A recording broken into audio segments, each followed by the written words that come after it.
만나면 좋은 친구 MBC. 최근 온라인 동영상 서비스의 한 드라마에서 이야기를 이끌어가는 주요 소품으로 유관순 열사의 국가 표준 영정이 등장합니다. 이 영정을 그린 화가는 40여 년간 왕성하게 활동해온 중견 화가 윤여환 화백인데요. 드라마에 그의 작품이 등장하기까지 뒷이야기를 들어보고 그의 작품 세계를 만나봅니다.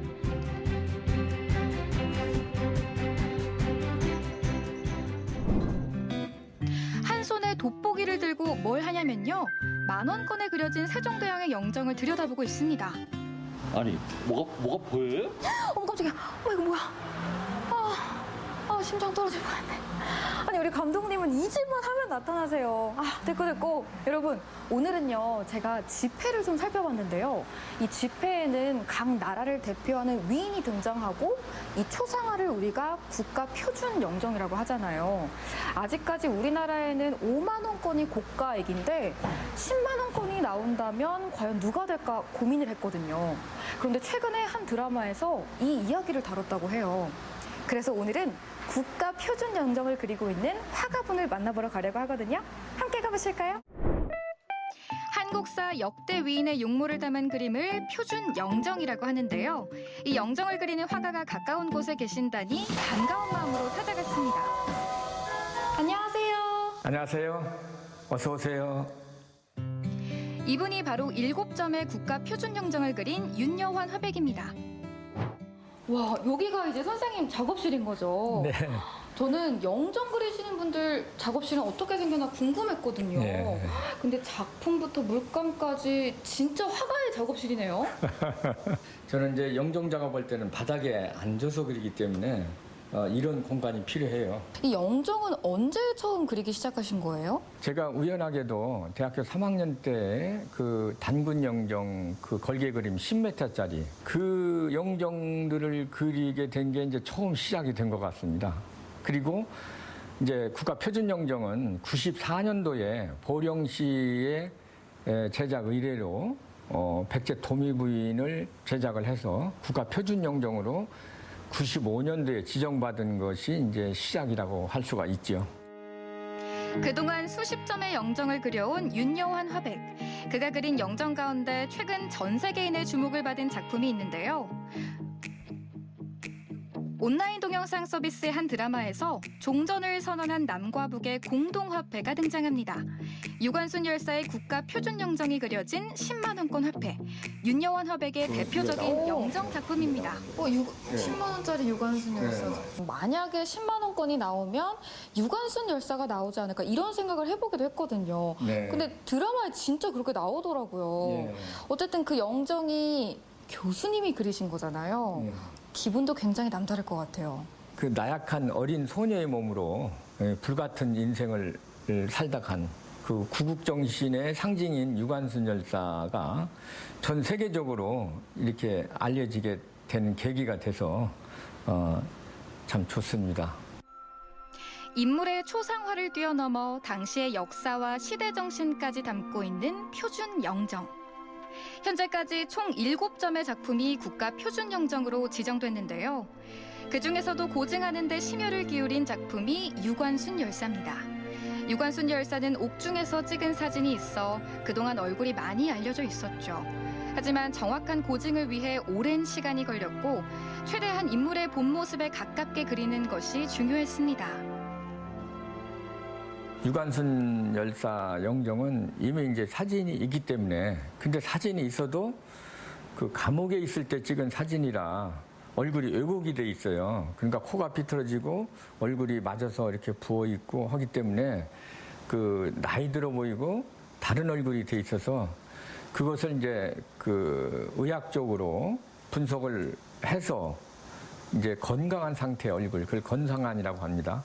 건강한 상태의 얼굴로 이렇게 찾아내서 이렇게 그리게 되죠. 당시 이화학당 교실 마루에서 갓신을 신은 채 의자에 앉아있는 유관순 열사를 영정으로 완성했는데요. 태극기를 꽉 쥐고 있는 두 손과 흰색의 치마 저고리도 유관순 열사의 실제 키에 맞췄다고 합니다. 의학적으로 골격 구조를 분석하는 것은 물론 결의에 찬 표정까지 담고 있습니다. 유관순 열사하고 같이 살았던 소꿉친구가 그 당시 살아계셨어요. 그래서 그분의 증언을 들어보니까 그 유관순 열사는 자기하고 같이 고등학교를 다녔는데 절대 까만 치마 흰저고리를 입지 않았다. 그 당시 학생 교복이었대요. 일본 사람들이 강요한. 그래서 그 일본 사람들의 말을 듣지 않게 하기 위해서 이 한민족이 늘 입어왔던 흰 치마 저고리를 그대로 고수했다고 그래요. 죽을 때까지. 굳은 의지가 굉장히 느껴져요, 유관순 네. 열사에. 그래서 마음에 그 승구 정신을 조금 더 새기게 된달까요? 예. 이번 드라마에는 유관순 열사의 영정뿐만 아니라 윤여환 화백의 작품이 몇 점 더 등장합니다. 등장인물들의 주요 동선마다 배경 작품으로 걸린 그림들이 그의 작품들인데요. 교수님, 이 그림은 드라마에 나온 거 아니에요? 예, 묵시창가라고 하는 제목인데, 묵시창가. 예, 그림이 좀 무거운 그림인데 이제 조금 이게 철학적이라 할까. 그러니까 묵상 중에 이렇게 얻어낸 그 사유문자라고 해야 되겠죠. 사유문자요? 예, 그러니까 뭐 어떤 뭐 이 세상의 어떤 그 글자가 아니고 저만의 어떤 느낌에서 오는 그 마음에서 나온 글씨다. 윤화백은 평소 사유를 주제로 작품 활동을 해왔습니다. 말로 소통하는 대신 침묵 저 너머에 있는 사유를 한국화 기법으로 완성했는데요. 우리 주변의 친근한 동물들을 통해 굳이 말하지 않아도 통하는 철학과 사유를 표현하고 있습니다. 교수님, 네. 영정과 사유 작업, 이 두 개의 장르를 넘나들면서 되게 자유롭게 표현을 하시잖아요. 네. 이 두 장르의 공통점이나 차이점 같은 게 좀 있을까요? 영정 작업은 핍진성이라고 그래서 진솔한 품격을 찾아내는 작업을 얼굴을 통해서 그려내는 작업이기 때문에 어떤 그 영적인 교감이 이제 필요한 작업이고요. 그리고 이제 제가 80년도부터 지금까지 쭉 그 철학적인 사유를 풀어내는 작업을 하고 있거든요. 이 두 장르로 이렇게 평생 해오고 있는 거죠. 근데 저는 이런 생각이 좀 들더라고요. 어쨌든 영정도 그렇고 사유도 그렇고 우리가 보이지 않는 세계를 교수님이 끌어내서 다시 표현을 하시는 거잖아요. 그렇죠. 그렇게 따지면 두 개의 장르가 공통점이 있는 거 아닐까요? 이제 그런 점에서는 이제 공통점이라고 할 수가 있죠. 윤화백의 작품이 미디어에 등장하는 건 이번이 처음이 아닙니다. 화제를 모았던 영화 속 등장인물의 초상화를 직접 그려왔었는데요. 색다른 경험을 할 수 있었다고 합니다. 교수님이 개인 작업하실 때 하고 이렇게 뭔가 영화에서 작업하실 때 그 즐거움이 좀 다를 것 같아요. 어떠세요? 지금까지 보면 이제 평생 그림을 그리면서 작업을 해왔지만 이렇게 다양한 방법으로 그림을 그린다는 자체가 제 작업에도 활성화되고 또 이렇게 폭넓은 안목으로 세상을 바라다보고 즐길 수 있는 그런 계기가 마련되는 거 아닌가 이런 생각이 들죠. 지난해 정년퇴직을 하고 현재는 명예교수로서 강단에 서고 있는 윤여환 화백. 영정을 그리는 한국 화가로서 과거와 현재를 잇는 것이 자신의 역할이라고 믿고 더 자부심을 느끼고 있습니다. 교수님께서 오랜 세월 동안 또 네. 작업을 해오셨잖아요. 이 영정 작업은 교수님에게 있어서 어떤 의미예요?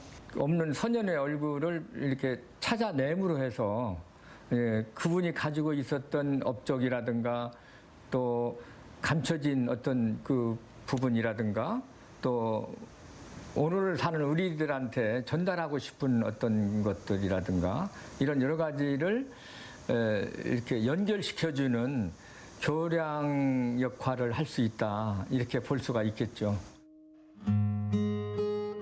한 점의 초상화가 아니라 역사를 제대로 짚어내고 복식과 얼굴을 고증하는 영정 작품.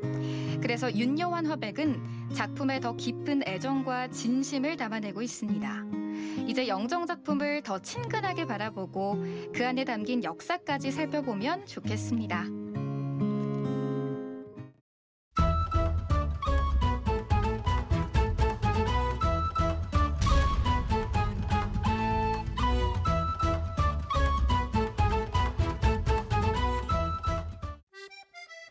부지런한 벌을 키우며 그 모습과 닮아가는 부부가 있습니다. 벌처럼 열심히 정직하게 하루하루를 부지런히 살며 달콤하고 값진 결실을 얻어가는 노신영 박세롬 부부. 서로를 의지하고 자연에 기대어 살아가는 동갑내기 부부의 아름다운 삶을 들여다봅니다.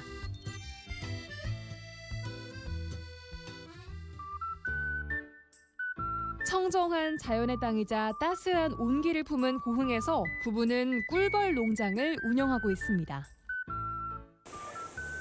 살짝 끓여주시고 더 훅훅 끓여도 되겠어.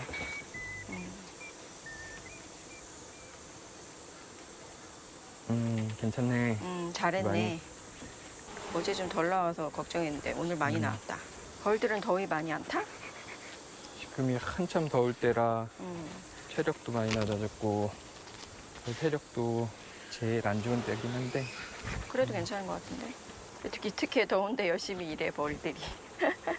벌들이 해가 뜨면은 일을 해서 실제 양봉하는 게 벌보다 더 부지런해야 되거든요. 더 아침 일찍 시작하고 조금 더 해 지면은 이제 끝나는 그런 생활을 하고 있습니다. 부부가 양봉을 시작한 건 8년 전이었는데요.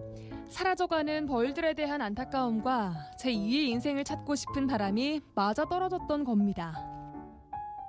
우연찮게 고흥에 오게 됐는데 자연 환경이나 벌 키우는 조건이 너무 좋아서 아예 눌러앉게 됐습니다. 도시에서 맨날 아이들 새벽부터 출근해서 밤늦게까지 오면 아이들 볼 시간이 없는데 이렇게 자연에서 살다 보니까 아이들하고 짬을 내서 놀 수 있어요. 뭐 10분, 20분 짬 내서 같이 산책하고 막 이런 자연에서 같이 놀 수 있는 것들이 많아서 그래서 되게 만족하고 살고 있어요.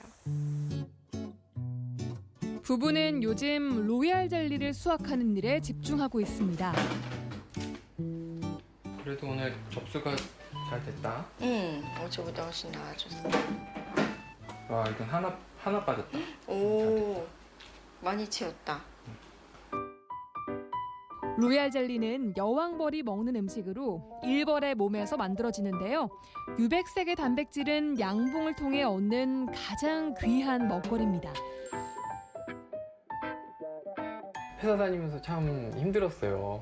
그 스트레스를 너무 많이 받아서 몸도 많이 아팠고 한번 그 일 말고 농사를 한번 지어보고 싶었거든요. 집사람한테 한 달 동안 그렇게 쫄라가지고 실업급여 받으면서 한번 1년 동안 농사 관련된 다양한 교육도 받고 실제 농사도 지어보고 양봉을 우연찮게 접하게 됐는데 너무 재밌어서 아예 이 길로 들어섰습니다. 남편은 약간 재미 추구형이고 저는 약간 이상적인 사람이라 약간 가치 추구형. 근데 재미 플러스 가치가 양봉에 좀 부합하는 것 같더라고요. 그러니까 뭐 네, 이 일이 그래도 우리한테 잘 맞는 일인 것 같아요. 봄이면 꿀을 얻기 위해 꽃이 많은 지역으로 이동 양봉을 떠나고 로얄 젤리가 생산되는 시기엔 로얄 젤리 수확으로 눈코 뜰 새 없이 바쁩니다. 오롯이 벌의 생리에 따라 부부의 일상도 바뀌는 거죠. 늘 부지런해야 하고 자연의 변화에 촉각을 세워야 하지만 마음만큼은 도시에서의 삶보다 여유롭습니다. 하나의 젤리틀에선 로얄 젤리 0.5g을 얻는데요. 꿀벌들이 자신의 몸에서 만들어내는 귀한 단백질이기에 부부도 정성을 다해 로얄 젤리를 모아봅니다. 처음에 시작했을 때는 뭐 제대로 어디서 배울 수도 없고 양봉하시는 분들 중에서도 로얄 젤리 하시는 분들은 채 10%가 안 되는 것 같아요, 비율로. 저희 처음에 시작했을 때는 이 접수율이 10구멍당 하나 정도밖에 안 되는 거예요. 말벌이 지금 한참 많이 오고 있는데 하루에 뭐 1000마리가 온다 하면 벌통이 한 통씩 없어진다고 생각하시면 돼요. 심할 때는 그 정도로 피해가 있기 때문에 피해가 적게 하는 게 노동력이 많이 들어가죠. 살아있는 생명을 다루는 일에는 실수를 용납할 수 없습니다. 로얄 젤리를 얻고 나면 틀 안에 벌의 유충을 넣어줘야 다시 로얄 젤리가 만들어지는데요. 무척 예민한 일이고 일일이 부부의 손을 거쳐야만 하는 노동입니다. 벌들에게 적합한 온도와 습도를 맞춰주고 제때 먹이를 공급해주고 신경 써야 할 일은 끝이 없습니다. 아무래도 살아있는 거니까 조금만 잘못해도 막 많이 죽기도 하고 조금만 더 신경 써주면 또 확 늘기도 하고 이런 변수가 되게 많더라고요. 그리고 기후 영향도 굉장히 많이 받고 그래서 어떨 때 보면 우리가 벌이란 상전들 모시는 거 아닌가 되게 눈치 보면서 그리고 심지어 주인도 못 알아봐서 쏴요. 그런 게 좀 어려움이 있는데 그래서 하면 할수록 어렵지만 그래도 굉장히 재밌는 분야다. 우리가 되게 재밌는 일 하고 있구나 이렇게 생각해요. 엄마 아빠가 바쁘게 일하는 여름날 아이들은 물놀이에 흠뻑 빠졌습니다. 9살 아들 가온이와 7살 된 딸 가을이 천진난만한 남매는 자연에서 누릴 수 있는 행복을 고스란히 누립니다. 씩씩하게 자라주는 아이들을 볼 때면 부부는 고흥에 정착한 게 참 다행이라고 느끼죠. 솔직히 도시에는 그래도 누리는 것들 있잖아요. 뭐 문화 공연이라든가 잘된 키즈 카페 뭐 여러 가지 있는데 그런 거는 못 누리는 게 아쉽긴 하지만 최대한 자연하고 같이 놀려고 노력을 많이 해요. 그래야 아이들이 나중에 뒤돌아봤을 때 자연을 사랑하고 또 되게 추억이 많은 아이들로 자랐으면 좋겠어요. 가을이, 아이고 우리 가을이 잘 있었어요. 어이구 뭐 했어? 아이 귀여워. 일라 우리 깻잎 따자. 텃밭에서 싱싱한 채소를 얻고 친정 부모님과 여유로운 시간을 누리는 것 또한 고흥살이가 가져다준 축복입니다. 고생하는 딸 부부를 도와주고 싶은 마음에 부모님도 고흥으로 함께 오신 건데요. 솜씨 좋은 어머니가 맛깔스러운 음식을 만들면 씩씩한 마지는 밥상 준비를 돕습니다. 자연에서 얻은 재료들로 푸짐하게 차려진 밥상. 3대가 한자리에 마주 앉아 이야기꽃을 피우고 맛있는 밥을 나누는 시간은 가족 모두에게 힐링을 안겨줍니다. 엄마는 고흥 와서 어디가 제일 좋았어? 어느 경치가 제일 좋았어? 바닷가 수영장 그런데. 난 미술관 많은 것도 이쁘더라. 그 선미술관, 연홍도에. 힘든 것 같았어. 마음이 짠했는데 지금은 자리도 잡아가고 열심히 해요. 우리 사회가 얼마나 열심히 잘하는지 몰라요. 부지런하고 아이들도 건강하게 예쁘게 잘 자라고 있어서 너무 감사합니다. 애들하고 시간을 많이 보내니까 내가 더 젊어진 것 같고 우리 딸들이 아빠 너무 좋은 거야. 힐링 그 좋은 힐링은 없다고 그러면서 그런데 참 나도 그래요. 그래서 기쁨으로 감사하고 살아요. 부모님에 대한 고마움을 표현하기 위해 특급 디저트를 준비해보는 새롬 씨. 로얄 젤리와 꿀을 섞어서 건강 한 스푼을 선물해봅니다. 지금 만든 건데 한번 드셔보세요, 아빠. 고마워. 네, 꿀하고 섞어갖고 드시기 좀 괜찮으실 거예요. 딸의 사랑은 과연 어떤 맛일까요? 로얄젤리 그대로 먹으면 좀 톡하고 그랬었는데 맞아. 꿀을 먹으니까 부드럽고 아직 달콤하고 먹을만해. 더 나은 것 같아요. 아이들에겐 로얄 젤리의 쌉싸름한 맛이 적응하기 힘든가 보네요. 그런 모습마저 귀엽고 사랑스러운 아이들이죠. 이렇게 서로를 위하고 아껴주면서 이 가족의 평범한 날들이 흘러갑니다. 여기 와서 내일 다 적응하고 어디서든지 항상 이렇게 잘하고 있으니까 너무 대견스럽고 고마워. 사랑한다. 사랑합니다. 네, 로얄젤리와 건강한 생활. 매일매일 보는 별, 매일매일 보는 나무, 매일매일 보는 벌 이런 것들이 아이에게 그리고 저한테 되게 깊이 있는 그런 자연 속의 삶을 사는 것 같다 이런 생각이 들더라고요. 함께 집사람이랑 일하는 것도 즐겁고 아이들도 아빠가 일하는 거 보고 좋아하고 이러니까 저는 힘이 나고 더 열심히 잘 살아야겠다 생각합니다. 사랑해. 타고난 정직함으로 꿀벌에게서 배운 부지런함으로 꿀벌 농장을 일궈가는 노신영, 박세롬 부부. 양봉을 통해서 일하는 만큼 결실을 얻는 삶의 지혜를 배웠고 자연에서 살며 지속 가능한 자연의 가치에 대해 깨달아갑니다. 지금처럼 서로를 위하고 아끼면서 달콤한 인생을 만들어 가시길 응원할게요.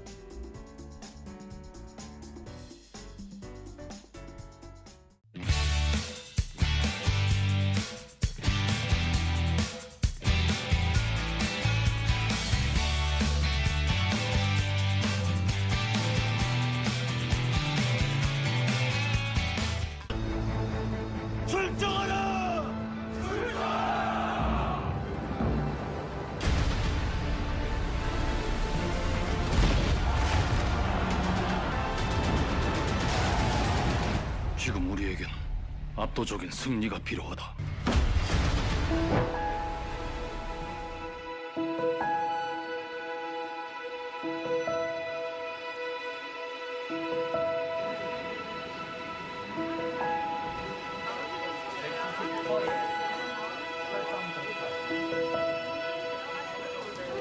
나중에 8시 40분에 왼쪽 끝을 가세요? 통영 근처에 있는 섬을 지금 투어하고 있는데 오늘은 지금 한산도를 갈 예정이에요. 통영에 원래 그 이순신하고 관련된 것들이 좀 많아서 저도 잘은 몰랐던 걸 좀 알 수 있는 계기가 되지 않을까 이런 생각이 있습니다.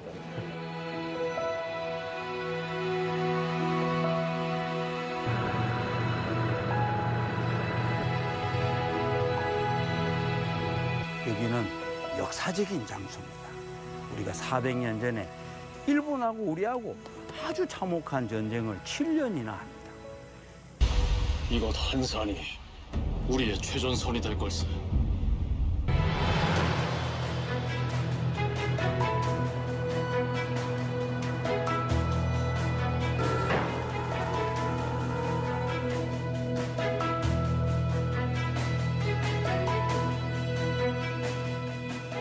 이순신 장군님의 친필입니다 하면 될 걸 집자이지만 친필입니다.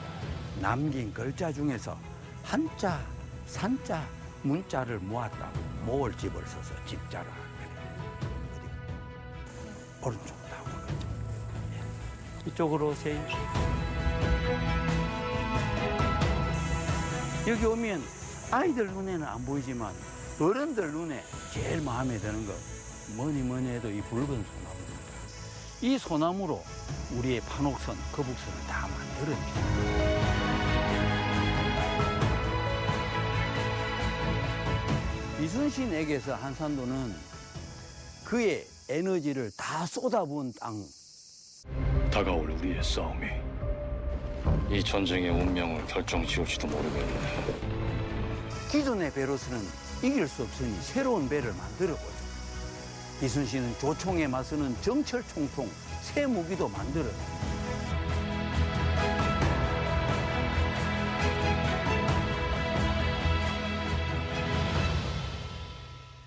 제가 제일 좋아하는 포인트이기도 합니다. 장군님 활 쏘셨던 활터로 한번 가볼게요. 이쪽으로 오세요. 우리가 활을 쏴는 사대라 그러고 저 목표물을 순우리말로 관역이라 그러죠. 바다 너머 관역을 둔 이유는 뭐 금방 아실 거라. 적들은 항상 바다 너머에 있었으니까 눈은 다 밝아 보이니까 맞춰보세요. 6가지 어림잡아 몇 미터? 500대대? 250m? 250. 지금의 미터법으로 한산을 했을 때 정확하게는 145m. 한산섬 달 밝은 밤에 수루에 혼자 앉아 아마 어릴 때 많이 암송했을 겁니다. 놓칠 수 없는 제성당 일경을 만납니다. 모두 다 한번 올라와 보세요. 흥미로운 사실, 저기서 배질해서 이쪽을 보면 밖에서는 우리 배를 아무도 못 본다. 큰애의 요새죠. 처음 오면 이런 입체감을 잘 모르니까 내가 보여드리네요. 말씀하신 대로 정말 그 요새 같은 곳인 것 같아요. 특히 여기 한산도 자체가 그냥 봐도 그냥 육지 같은 느낌? 이런 좋은 곳을 우리 이순신 장군님께서 찾아서 여기를 요새화 시켰다는 것도 정말 대단하신 것 같고요. 세존 무료 북한세 쇼가 대체 이 전쟁은 무엇입니까? 의와 불의의 싸움이지.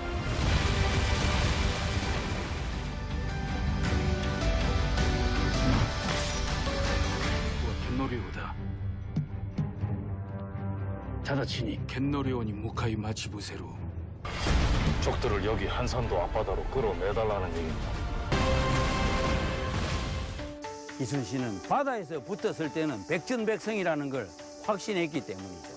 마주친 곳은 갯내량이었지만 갯내량 바다는 좁았고 한산 바다는 넓었으니 이 넓은 바다로 나오느라 내가 한판 붙자하고 한판 붙은 싸움이 한산해전입니다. 아주 통쾌한 일전이었습니다. 하객진을 펼쳐라. 하객진을 펼쳐라. 하객진을 펼쳐라.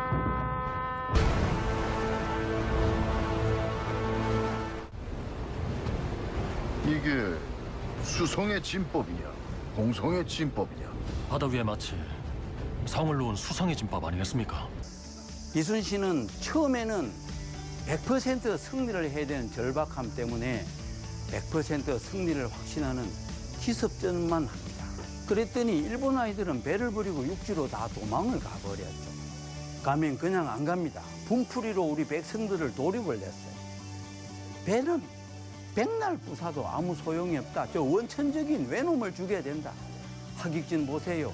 저 갯내랑에는 저걸 다 불러내서 다 죽여버리죠. 하객진에는 백성을 사랑하는 마음이 한없이 녹아있음을 꼭 기억해 주시기 바랍니다.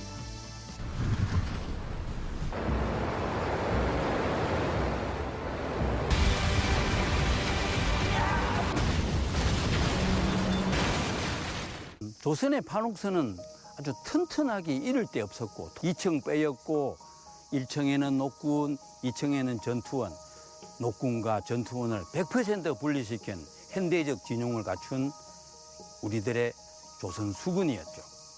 아무리 잘 싸우는 진법을 썼다 하더라도 판옥선으로 마지막에 확인 사살을 위한 돌격선이 필요한데 판옥선 뚜껑이 열린 채로 돌격했다가는 일본 아이들 넘어오면 우리 다 죽습니다. 한 놈도 넘어오지 못하도록 뚜껑을 덮어버렸죠. 그 거북선은 마지막에 적들을 정리하는 돌격선이었습니다. 이순신 장군님의 시호, 옛날에 큰 공을 세운 사람을 임금이 이름을 지어서 특별하게 내려주죠.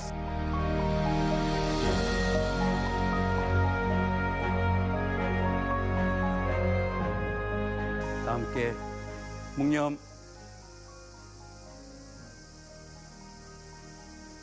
막연하게 알았던 건데 좀 자세하게 알게 된 것 같아요. 이번 기회를 통해서. 아이들이 더 많이 알았으면 좋겠는데.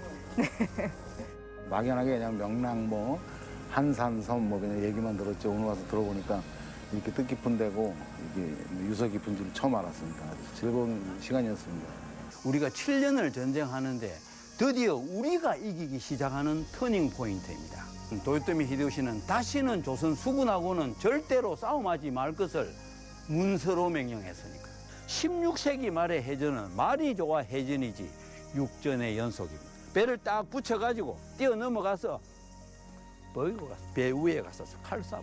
이미 400년 전에 이순신은 근대적 해군의 진법을 썼고 이날 펼쳤던 새학의 날개 하객진은 지금도 각국 해군사관학교들의 교과서, 지금의 항해술로도 펼치기가 너무 어렵다고 합니다.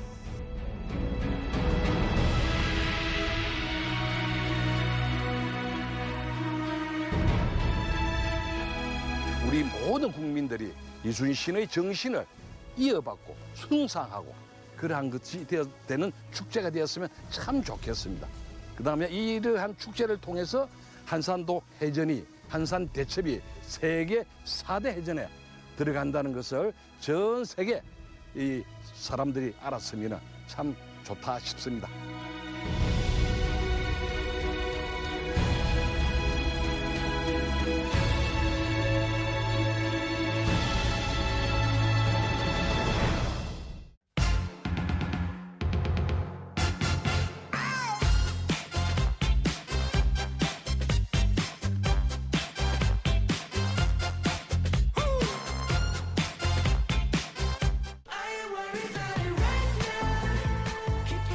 드디어 돌아왔다. 내가 가장 좋아하는 계절.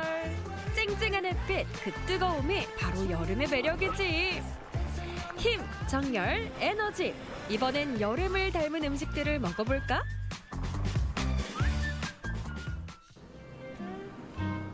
먼저 만나보겠습니다. 담양의 여름.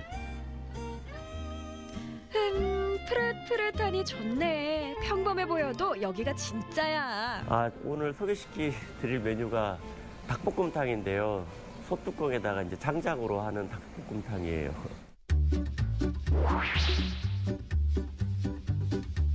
화력을 좀 세게 받을 수도 있고, 좀 고향 향수 느낌도 나고. 가마솥 옆에 쌓인 장작에도 비밀이 숨겨져 있다지. 100% 국산 참나무만 사용하고 있고요.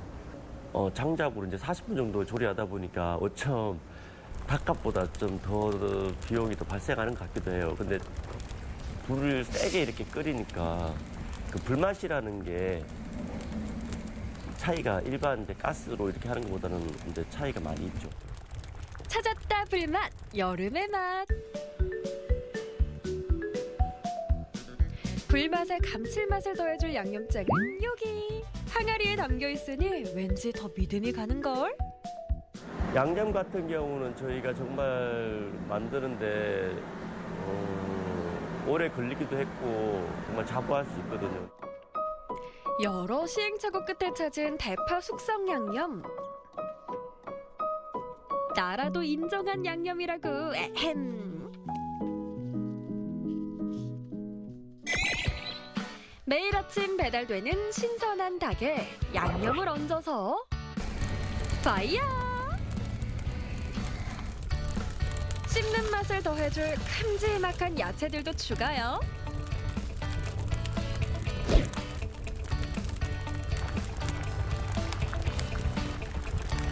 맛있게 익어라. 얼른 먹게.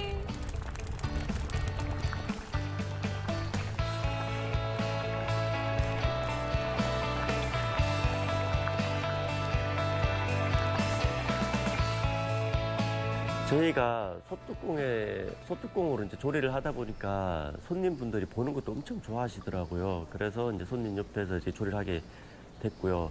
손님분들도 좀 믿음을 더 갖게 되시는 것 같고요. 네, 자기가 드시는 음식을 직접 보면서 이렇게 드실 수 있는 장점도 있고. 닭볶음탕은 잠깐 밑반찬부터 들어오실게요.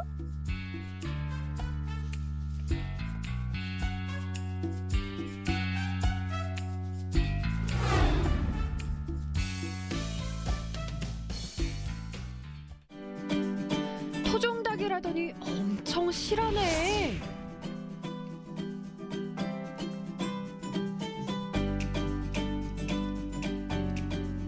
드실 때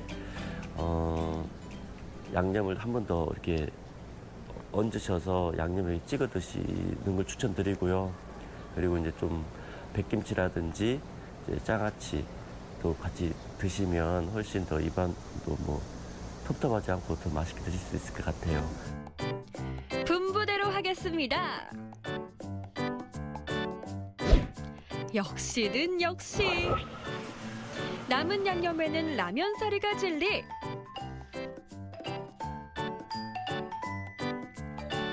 한국인답게 볶음밥으로 마무리. 사장님의 사랑 고백까지 받으면 식사 완료. 집 나간 입맛이여 돌아오라. 여름은 역시 화끈한 불맛. 저희 이제 가게 하나에 집중하면서 정말 손님들한테 최선을 다하면서 오래 갈 수 있는 가게를 만들고 싶습니다.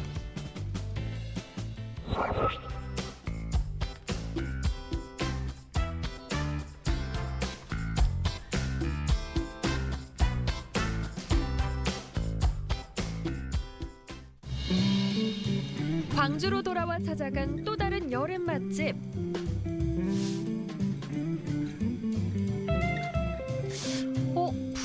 불이 어딨지? 내가 원한 건 활활 타오르는 불이라고. 고기는 전부 다 그 토치로 고기를 구거든요. 그러니까 어떤 고기를 드셔도 전부 토치로 고기를 구워드려요. 고기는 전부 수족관에서 숙성을 보통 한 일주일 이상 시키고요. 일단 숙성을 하게 되면은 고기 육질도 연해지고 그다음에 그 육향도 좀 풍부해지거든요. 고기를 좋아해 고기에 진심인 사장님. 메뉴 개발에도 진심이지.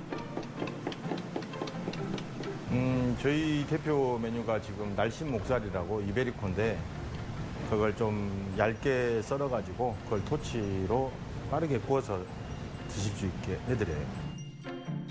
스페인산 이베리코 돼지에 우리 물 좀 먹이고 얇게 썰어내는 목살.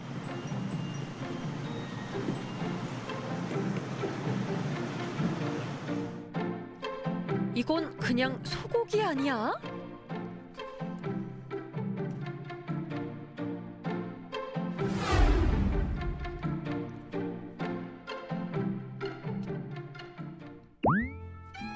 근데 이건 뭐지? 팬 서비스 차원인데 그래도 오셔가지고 기다리다가 고기 굽기 전에 드실 수 있는 안주 삼아서 드실 수 있는 거, 그다음에 술 드시기 전에 속 좀 보호하라는 차원에서 이렇게 준비해두고 있습니다. 자, 이제 먹어볼까? 고기가 올라가면 시작된다. It's 쇼타임!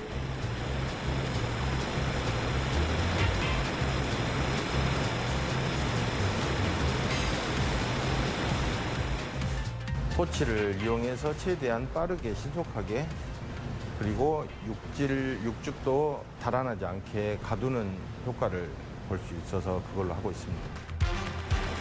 이 속도라면 한 접시에 5분 컷! 옆에서 계속 구워주시니 끊이지 않고 먹을 수 있어.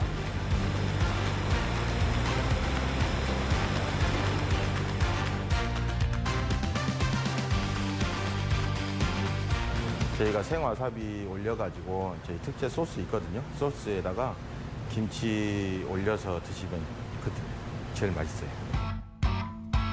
고기즈먼들, 고추냉이, 파절이, 장아찌 어디에도 잘 어울리는 음식이잖아.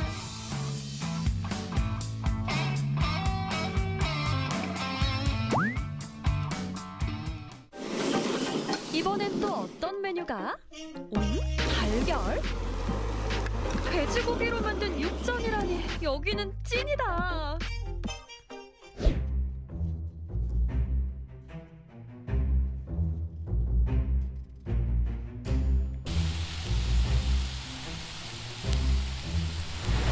밥에도 불맛 추가요. 고슬고슬하게 잘 됐네. 저희 가게에 오시는 손님들이 최대한 만족하고 맛있고 나가실 때 인사하고 가시는 그런 모습들이, 그런 모습 때문에 제가 더 그 고기 맛을 맛있게 해서 드리고 있는 것 같아요. 마무리는 사장님의 최애 원두로 아이스 아메리카노 한 잔 주세요.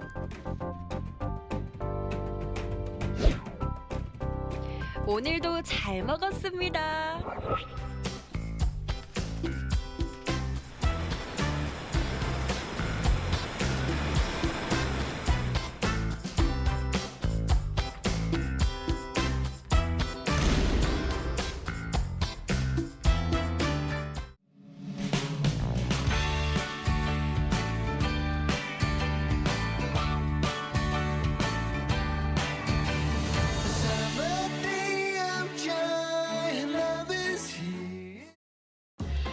우리 지역에서 나는 제철 식재료로 밥상을 풍요롭게 채워갑니다.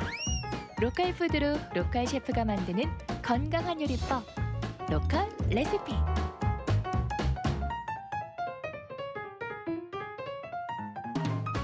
안녕하세요. 로컬 먹을 레시피의 박동주입니다. 오늘은 치유 요리 전문가 조화경 선생님을 모셨습니다. 안녕하세요. 네, 안녕하세요. 네, 저 매미도 울고 참 여름에 덥다 입맛이 떨어진다고도 많이 얘기하시잖아요. 네네. 뭐 이럴 때 좀 입맛 좀 훅 땡길 만한 요리라면 자 선생님을 믿을 수 있는데 오늘 어떤 요리를 준비했을까요? 이열치열 오늘은 찜을 준비해봤습니다. 아, 찜이요? 네. 아, 찜은 좀 뭔가 무난한데 우리 조화경 선생님이 이 무난한 요리를 할 리가 없는데 말이죠. 이 맛을 훅 당겨줄 수 있는 오늘은 멍게를 가지고 멍게찜을 한번 해보겠습니다. 멍게찜이요? 네. 바다의 향과 맛을 품은 멍게와 달콤하고 상큼한 살구가 만났습니다. 여름 더위로 달아난 입맛을 단번에 잡아줄 최강 밥도둑 살구장 멍게찜을 소개합니다. 살구장 멍게찜. 자, 재료를 준비해 뒀는데요. 저는요, 이 멍게를 날골로 먹거나 뭐 젓갈로 먹거나 여기까지는 먹어봤어요. 근데 찜으로는 정말 처음인 것 같아요. 이렇게 멍게가 약간 익히면 쓴맛이 있어서 이제 찜을 안 해 먹는다고 했는데 여기 토박이 할머니가 멍게를 뭐 된장에도 넣어 먹고 찜도 해 먹고 멍게 밥도 해 먹고 그랬어. 한번 해보니까 의외로 굉장히 맛있어요. 그러니까 우리가 이제 이 상식적으로 가지고 있는 멍게는 뭐 삶거나 이게 데치면은 뭔가 쓴맛이 난다. 이것 때문에 아예 엄두를 안 냈었는데. 우리 선생님은 과감하게 한번 해보신 거군요. 네. 자, 일단은요, 멍게찜은 맛은 좀 기다려 주셔야 될 것 같고요. 지금부터 재료 하나하나 살펴보도록 하겠습니다. 네, 자, 오늘의 주인공 멍게입니다. 멍게는 이 손질이 요즘 잘 돼 있어요, 그죠? 네, 요즘은 이제 손질한 멍게가 아주 잘 나오니까 막 굳이 신경 안 써도 돼요. 자, 그 다음에 이게 또 부수적으로 들어가는 홍합, 미더덕. 미더덕 이렇게 준비가 되어 있습니다. 식감이 이제 미더덕이 들어가면은 뭔가 좀 있을 것 같은 느낌이 드네요. 멍게랑 같이 쫄깃쫄깃하고 좋아요. 그렇죠. 자, 그리고 찜에서 빼놓을 수 없는 콩나물. 네, 그렇죠. 콩나물입니다. 그리고 가진 뭐 야채들인데요. 네, 네. 뭐 이건 냉장고에 있는 뭐 야채들 양파, 뭐 쑥갓, 깻잎, 네. 뭐 대파. 네, 쓰면 될 것 같고요. 이 양념장이 늘 우리 조화경 선생님은 독특해요. 기본적으로 들어가는 찜에 들어가는 재료들일 거고요. 네. 유독 요 된장인가요? 뭐죠? 요게 살구장이에요. 이제 멍게의 그런 비릿한 맛이라든지 이제 바다의 갯내를 싹 잡아주는 그 살구장이에요. 아, 그렇군요. 네, 자, 이렇게 해서 준비된 재료 다 보셨습니다. 살구장이 아무래도 오늘 좀 같이 또 주인공으로 나타나기 때문에 맛이 어떨지 기대해 보면서 지금부터 그럼 한번 만들어 볼까요? 네, 그러죠. 우선 양파와 파프리카 등 채소들을 먹기 좋은 크기로 자르고요. 매콤한 찜 요리에 들어가는 기본 양념에 살구장을 더해 비법 양념장을 만듭니다. 냄비에 물을 붓고 홍합과 미더덕을 넣은 뒤 콩나물과 채소를 넉넉하게 넣고 양념장을 얹어서 끓입니다. 자, 이제 재료들을 차곡차곡 예쁘게 쌓아서 지금 끓이고 있는데요. 어느 정도 좀 끓여야 될까요? 이제 콩나물이 살짝 익을 정도로 너무 많이 익으면 안 돼요. 콩나물이 살짝 익을 정도로. 네. 그런데 다른 재료는 다 넣었는데 이 멍게를 아직 안 넣었어요. 네, 이제 멍게는 살짝 익혀야만이 멍게 향이 진하게 느껴지고 쫄깃쫄깃한 식감이 있거든요. 아, 그러니까 가장 마지막에 그 찜을 이렇게 무칠 때 넣으면 되는 거군요. 네, 마지막에. 그리고 선생님 그 콩나물도 여러 종류가 있죠. 저는 보통 찜 먹을 때 보면 콩나물이 굉장히 통통했던 걸로 기억이 나는데 그렇죠. 말이죠. 오늘은 이제 우리가 즉석에서 5분 내에 이렇게 만들려고 꼬부리 콩나물을 썼고요. 조금 뭐 오래 끓이거나 손님 초대 요리일 때는 좀 굵은 거 쓰면 좋겠죠. 뭐 가오리찜이라든가 이게 좀 오래 끓여도 되는 그쵸, 거. 근데 아구찜. 멍게이기 때문에 네, 콩나물을 얇은 이렇게 걸로. 얇은 걸로 쓴 거군요. 자, 그러면 이제 어느 정도 이제 끓은 것 같고요. 이제 잠시 뒤에 멍게를 넣고 바로 찜을 만들어 보도록 하겠습니다. 콩나물이 살짝 익으면 손질해둔 멍게를 넣고요. 전분을 풀어서 농도를 맞춥니다. 깻잎과 쑥갓 등 향이 진한 채소들을 마지막에 넣고 잘 섞어주면 군침 유발 살구장 멍게찜 완성! 어때요? 보기만 해도 바다의 향과 맛이 느껴지지 않나요? 자, 살구장 멍게찜이 완성됐습니다. 지금 이 향기로 봤을 때는 그리고 눈으로 봤을 때는 일반 우리 그 해물찜 있잖아요. 그거하고 거의 비슷해 보여요. 그래도 이제 멍게가 들어가서 멍게 향이 확 난다는 거지. 그렇죠. 일단은 이게 씹었을 때의 향이 아마 나지 않을까 싶은데요. 먹어보도록 하겠습니다. 부러우시죠? 자, 먹어볼까요? 네. 자, 드디어 시식 시간이 왔습니다. 회나 젓갈로만 먹던 멍게의 맛있는 변신으로 젓가락 행진이 멈추지 않는데요. 과연 대체 멍게찜은 어떤 맛의 특징이 있을까요? 멍게를 찜으로 했을 때 어떤 맛일까? 궁금하시죠? 바로 만들어 먹어보세요. 아니, 이 멍게를 이렇게 따뜻하게 해서 입안에서 씹었을 때 그 향기가 더 진한 것 같아요. 왜 우리 홍어를 전이나 열을 가하면요 더 향이 강하거든요. 약간 좀 그런 느낌? 네, 냄새가 네. 다 날아갈 줄 알았거든요. 그렇죠. 멍게 향이 톡톡톡 튀죠. 네네네네. 거기다가 이제 그 오돌오돌한 또 미더덕도 들어가고요. 네네네. 홍합도 들어갔잖아요. 네네. 그러니까 전체적으로 바다의 어떤 향기를 느낄 수 있는 재료들이 3종 세트가 다 모인 것 같아요. 그래서 굉장히 잘 어우러지는 것 같았습니다. 네, 이제 우리가 아구찜이나 이런 거만 주로 먹는데 그거보다 훨씬 나은 것 같아요. 그러게 말입니다. 자, 입맛 없을 때 밥도둑 여러 가지가 있는데 그 중에 하나 추가 플러스 멍게찜, 거기다 살구장. 네. 살구장 덕분인지 진짜 전혀 뭐 비리거나 뭐 시거나 쓰거나 이런 맛이 전혀 없었던 것 그렇죠. 같아요. 이게 멍게찜을 할 때 살구장의 힘이에요. 살구장 절대 빠지지 마시고 꼭 넣어주시기 바라겠습니다. 자, 그럼 저희는 여기서 인사를 드리도록 할까요? 네. 네, 자 여러분 여름 잘 나시고요. 지금까지 로컬 레시피였습니다. 연일 푹푹 찌는 무더위에 힘드시죠? 매콤하면서도 상큼한 살구장 멍게찜으로 좀 더 맛있게, 좀 더 건강하게 이 여름을 즐겨보자고요.